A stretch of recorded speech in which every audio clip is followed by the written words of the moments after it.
Alors bonjour à tous les auditeurs de vipradioonline.fr, la radio web de l'association RVPB à Saint-Laurent-du-Var et à Nice. Ici Jérôme à l'antenne avec notre invité aujourd'hui, l'écrivain Jean Baudouin. Bonjour Monsieur Baudouin. Bonjour à tous. Alors bonjour Monsieur Baudouin, donc vous allez nous parler de votre livre qui s'appelle « Je voulais être marin ». Alors est-ce que déjà, premièrement, est-ce que c'est un premier ouvrage à titre personnel ?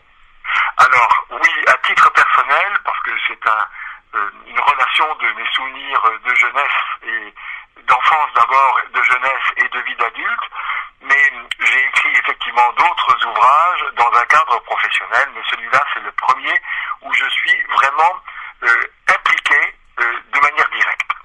D'accord. Alors, concernant ce livre « Je voulais être marin », nos auditeurs sont en train de visionner en podcast après notre direct. Ils vont pouvoir voir la première page de la couverture de votre livre et la dernière page pour avoir un peu plus d'indications. Mais nous, on voulait se poser la question, d'où vous est venue l'idée de créer cette histoire du jeune Yann qui souhaite devenir marin? Et y a-t-il des lieux emblématiques maritimes qui sont cités dans le livre? L'origine, c'est que mes deux petits-fils se sont découverts dans des affaires personnelles à la cave, mes anciens uniformes d'officiers de marine. Et ils se sont amusés à se déguiser. Et je les ai vus tous les deux, ouais, tu comprends, est-ce que tu pourrais nous raconter ce que tu as fait quand tu étais jeune? Et je pensais que la meilleure façon de fixer d'une manière pratique, un peu dans l'histoire familiale, mes aventures personnelles, c'était de les relater dans un ouvrage, dans un bouquin. Voilà donc l'origine de cette écriture. D'accord. Et est-ce qu'il y a des lieux emblématiques, par exemple des océans, des mers, des ports particuliers qui sont évoqués dans ce livre? Bien sûr, vous savez, tout a commencé dans l'océan Atlantique, lorsque j'avais 13 ans. Je suis allé faire un voyage à Madère avec des camarades scouts et là j'ai découvert le grand large, l'immensité du ciel et de la mer, et ça a déclenché chez moi quelque chose d'extrêmement attractif, ce qui a fait que je me suis très rapidement impliqué dans l'idée de devenir marin. Mais malheureusement, en vieillissant, en grandissant, je me suis rendu compte que c'était pas aussi facile que cela. J'ai donc demandé à mon père, qui est breton, de Saint-Malo, donc là on est passé de l'Atlantique à la Manche, j'ai demandé à mon père si je pouvais effectivement faire ma carrière dans la marine. Et il m'a dit que ce serait problématique parce que d'abord j'avais pas un niveau de mathématiques suffisant pour devenir officier de marine, mais j'ai décidé de passer par l'apprentissage.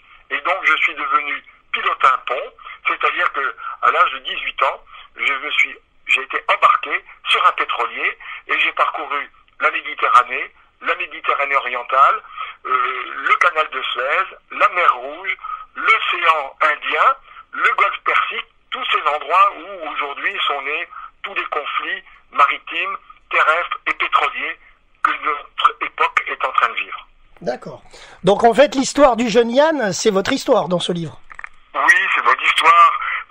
J'ai pris ce pseudonyme qui vient en fait du nom de ma grand-mère, parce que c'était plus facile d'inventer un personnage ou de décrire un personnage dans lequel je mets 95 ou 99% de ma vie, et puis quelques anecdotes complémentaires qui viennent un petit peu donner de la couleur, donner quelques éléments qui permettent d'être dans le réel.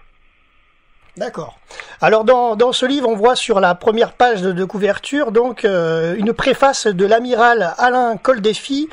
Pouvez-vous nous en dire plus? Oui.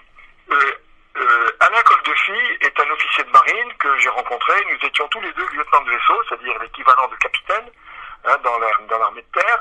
Et Alain Coldefy avait fait l'école navale, alors que moi j'étais passé par ce qu'on appelle les officiers de réserve.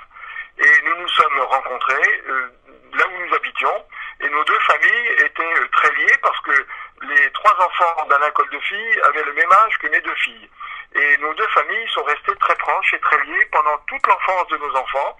Nous avons pris des congés, des vacances maritimes. On a navigué en famille tous les 7, hein, puisque il y avait les 5 enfants et les 4 parents, on était 9. On louait des bateaux éventuellement de la Marine nationale, hein, du club nautique, et on partait faire des croisières en famille. Je suis resté très proche d'Alain Koldefy, qui aujourd'hui est un grand personnage de la Marine. Il est devenu amiral, c'est-à-dire l'officier général le plus haut gradé dans la Marine. Il a été major général des armées, c'est-à-dire numéro 2 de la défense nationale. Et aujourd'hui, il a lui aussi écrit un bouquin il y a quelques mois, hein, où il raconte effectivement sa carrière. D'accord. Votre livre Je voulais être marin est publié aux éditions RIC. Pourquoi cette maison d'édition basée sur la Côte d'Azur à Cagnes-sur-Mer? Eh bien, c'est une petite aventure assez amusante. Je suis client à titre professionnel de l'imprimerie Copymédia, avec laquelle j'ai imprimé une petite dizaine de bouquins. Donc, je me suis renseigné auprès de la fondatrice, la patronne en fait de Copymédia, qui s'appelle Élodie Dartois, qui m'a dit Jean, écoutez, parce qu'elle c'est une voileuse, c'est-à-dire que elle fait de la voile, elle navigue, et elle m'a dit mais vous devriez prendre contact avec Patrick Lecointe. Il a au moins quelque chose de commun avec vous, c'est qu'il a fait un passage dans les commandos marines, et donc en tant qu'ancien marin, j'ai laissé un message à Patrick Lecointe qui m'a rappelé 2 heures après pour me dire votre truc ça m'intéresse, voilà. D'accord. Alors est-ce que dans ce livre vous pouvez faire passer un message à la jeune génération qui veut devenir militaire, et notamment dans la Marine nationale? Qu'est-ce que vous pouvez leur dire? Parce que là, les auditeurs vont vous écouter en podcast sur nos supports, sur YouTube, etc. Qu'est-ce que vous pouvez leur dire? Eh bien, je vais vous dire une chose, c'est que devenir marin d'État, c'est-à-dire militaire dans la Marine nationale, ce n'est pas simplement une vocation, c'est un service que l'on rend au pays. On ne fait pas ça pour soi, on le fait pour les autres, on le fait pour la collectivité. Et cette collectivité, elle attend de la part de la Marine un certain nombre de fait de remplir des missions qui sont des missions d'intérêt très largement général. Bien sûr, je ne vais pas parler de la défense nationale, ça va de soi. Mais il y a tous les autres aspects qui sont par exemple l'assistance aux pêcheurs qui vont faire la grande pêche sur les côtes du Groenland ou sur les côtes de Terre-Neuve. Vous avez les secours maritimes qui sont portés à ceux qui sont des imprudents et qui prennent la mer sans avoir regardé la météo. Vous avez aussi l'assistance et aux bateaux qui sont naufragés, les grands cargos, les grands paquebots, les grands pétroliers qui malheureusement sont victimes de tempêtes, et c'est la Marine nationale qui couvre effectivement toutes ces missions. D'accord. Alors concernant votre prochaine actualité, puisque c'est votre premier ouvrage à titre personnel, concernant cette actualité donc littéraire, que peut-on vous souhaiter pour cette année 2021 qui approche à grands pas? Eh bien, ce que je souhaiterais d'abord, c'est que un maximum de lecteurs s'intéressent à cet ouvrage, parce que d'abord c'est une découverte pour la jeunesse, ce sont des aventures, ça se passe entre 13 et j'allais dire et 50 ans, hein, mais bon, ça vaut le coup d'être regardé.